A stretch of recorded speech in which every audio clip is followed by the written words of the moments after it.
Chapter 8 is regression wisdom. It's time for us to build upon our ideas from the previous chapter. You'll see a lot of similar things here. First, let's start by examining the residuals. Now, what is a residual? A residual is the actual minus the predicted. So if you have a line, you have the actual point. The line itself gives you the prediction, which is the y hat value. Now, the actual is going to be the actual point right there, that rainbow point right there, and then the residual is how much you're off by. So it's a distance that the point is away from the line. And if the residual is positive, then the actual was higher than the predicted. If the residual is negative, then the actual was lower than it was predicted to be. That's a negative residual for this one below the line, that dot right there, that's off the line. So we can look at our residuals to see if something's weird. Take a look at this relationship over here. Now what you would have is the original data that looks like this. Now remember our trick?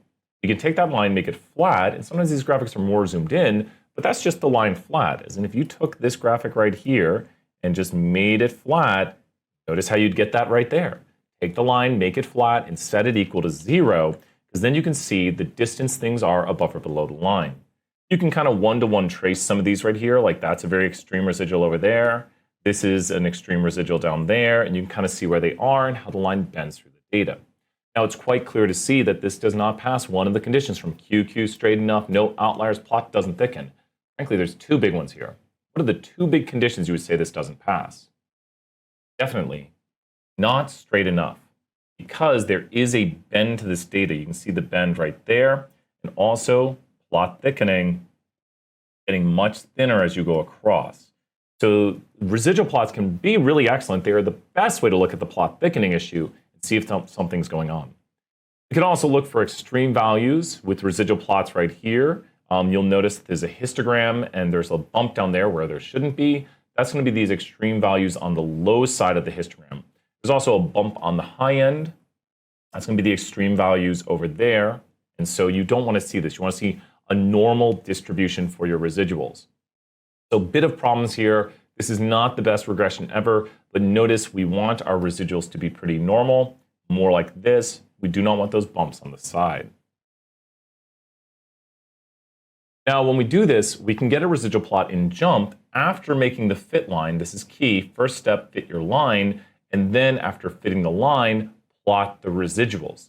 You'll get additional plots right here, or we're just going to take this plot right here. We're going to go and make it flat with the residual plot. And you'll notice you now get a plot thickening issue that arises. This is sometimes called a diagnostic plot because you're trying to diagnose if there's any issues with the regression. So it's kind of an additional plot. We take the plot, we kind of turn it a certain way to see if we see things, and yeah, we do see kind of something.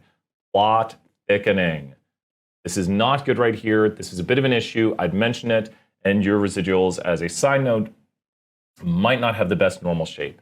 Moreover, the big issue to me right now with this one is going to be the issue of plot thickening, also known as heteroskedasticity, differing spreads. So we have runtime of movies and budgets right here, and this kind of goes to a weird thing you can sometimes see.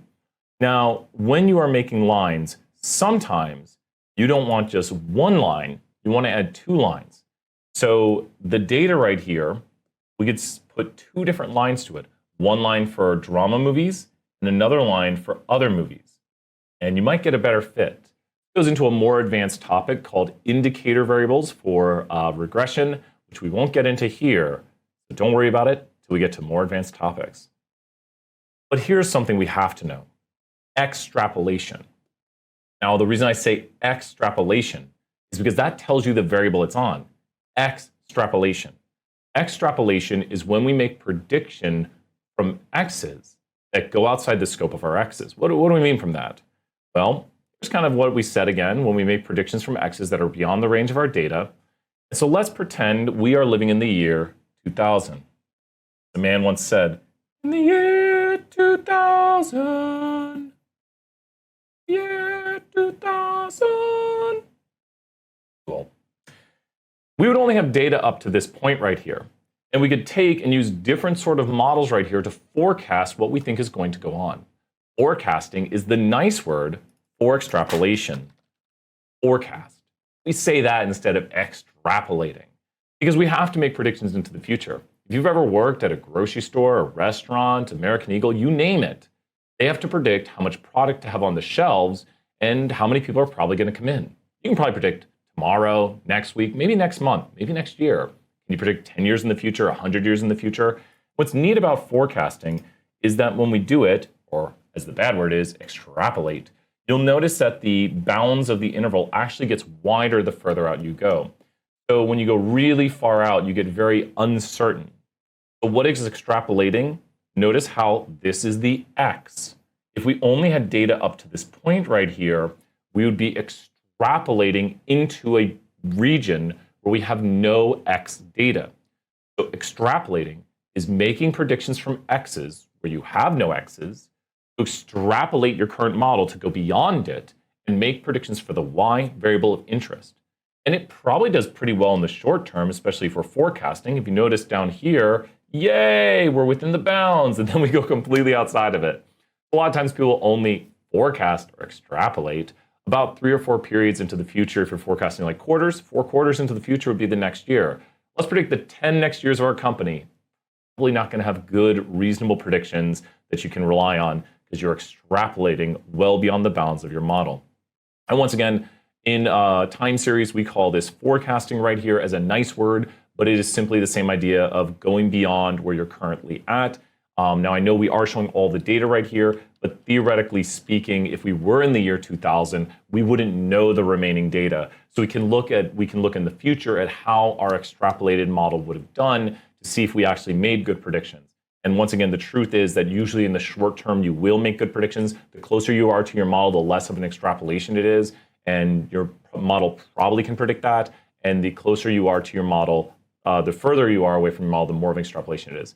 This doesn't always have to be time series data, though. The word forecasting only applies to a time plot, which is a scatter plot within x-axis that is time-oriented. If you have something like height and weight, and the heaviest person in your data set is 300 pounds, then you would have to extrapolate to predict somebody's weight who's 400 pounds, or height who's 400 pounds. So in this model that I'm just drawing out really quickly, we have height predicting weight, and the highest person in our data set is 300 pounds. We have a person who's 400 pounds. So when we use this model right here, there's no data in this region to predict that person to extrapolate the model. This wouldn't really be called a forecast anymore because once again, it's not a time-ordered data. It would just be called an extrapolation right there. So this is extrapolating our model well beyond the bounds or the scope of the x. You could go below the lowest x too. It's just when you're outside this region, you go to your lowest x, you go to your highest x, and anything in these yellow boxes are an extrapolation region. Whatever my lowest x is, if that's a person who weighs 100 pounds, using the model to make predictions below 100 pounds would be an extrapolation of the model. So extrapolation, once again, as we've seen here multiple times, is when you go outside the x bounds of your data. It gets a special, nicer word when we do it in time series, which is when there's a time plot called forecasting. It's still extrapolation, though. So when you think about this right here, what if we had this plot right here, and we said our team did exceptionally well this year, and we won 160 games. Is that how many games there are? Would we be able to predict for 160 games? We could. Mathematically, we can. Mathematically, we would just find out where this hits over here, and we'd be like, whoa, our average home attendance is going to be 50,000. We're not even going to have enough seats in the stadium for that. We're extrapolating well beyond the bounds of the model. And so you say, well, what's bad about this? Well, the reason extrapolation is bad is because what might be true, that the relationship holds, and then it goes to like a nonlinear formula, like levels off.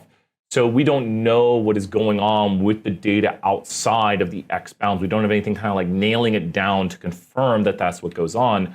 So going outside of this, there could be many things that happen. We don't know, and that's why you get these confidence interval bounds to tell you, I don't know, it could be between this range right here of what could happen. Now this plot has a huge issue that we've seen multiple times right here. Just think of taking this line and making it flat and using that plot that you've seen a bunch of times to see that it thickens. Dun, dun, dun. It has a very heteroskedastic, and hetero means differ, spread, skedastic.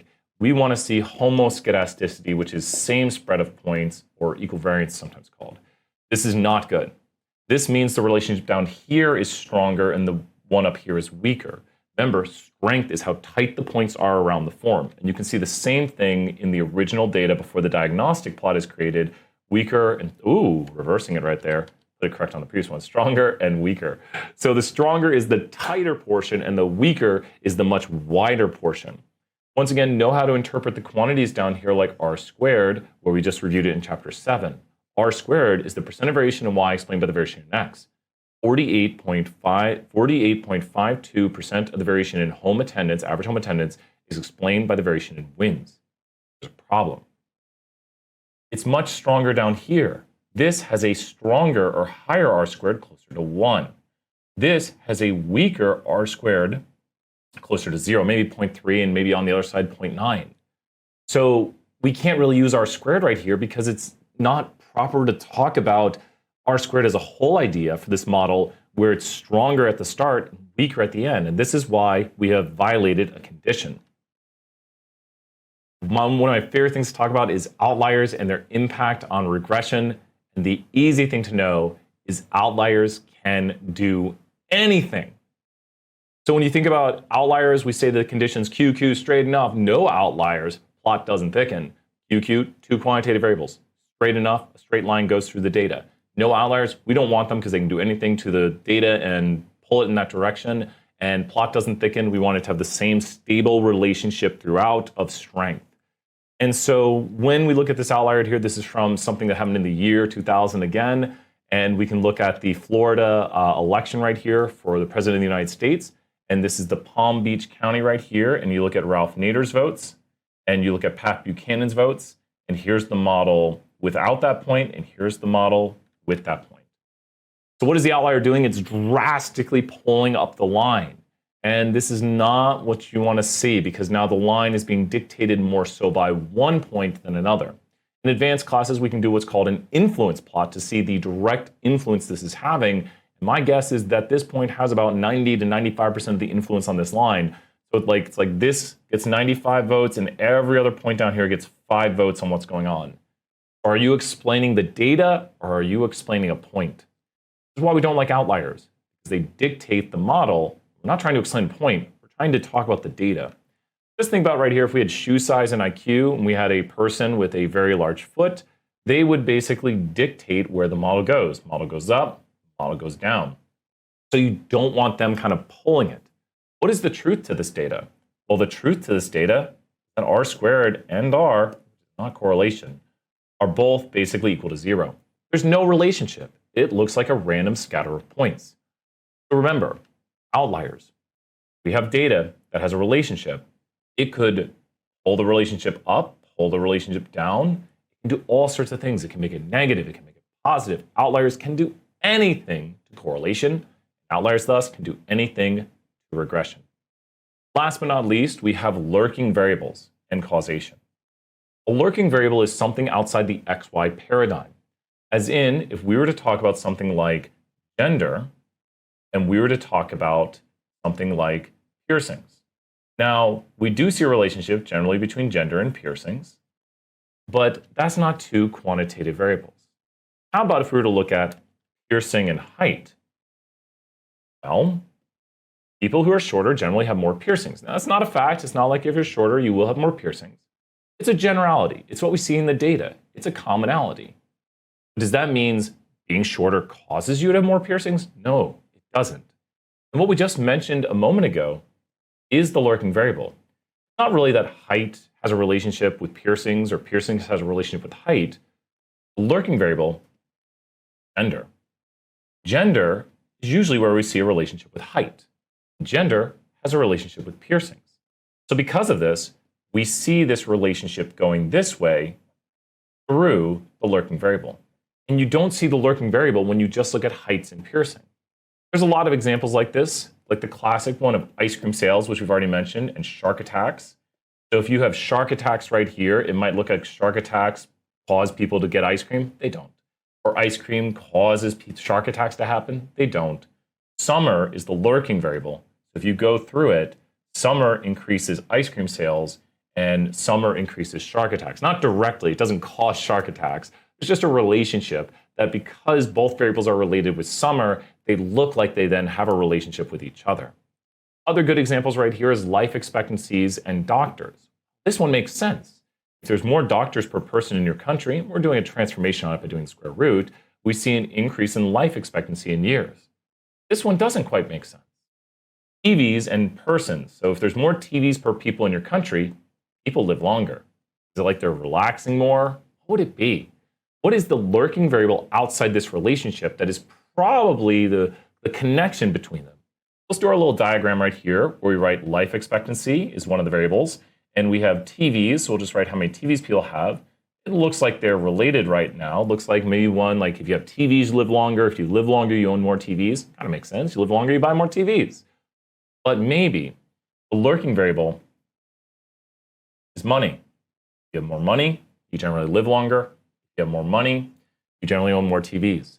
So the wealth of a country, because this is on a country-by-country basis, the wealth of a country is probably, I would say here, the lurking variable. We have advanced ways of controlling for this. You would say, well, how do you know that that's the lurking variable? In advanced statistics, we control for these variables by adding them to the model.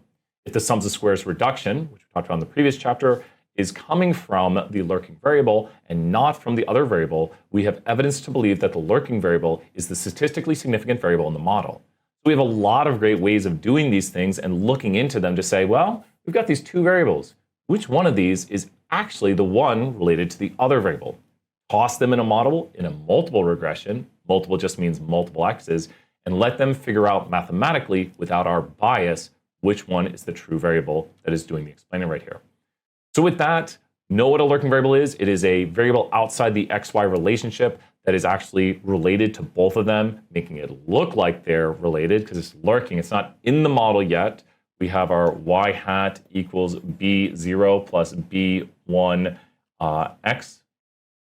And so the lurking variable is called a lot of times a z variable because it is not in this model. It's not part of that relationship.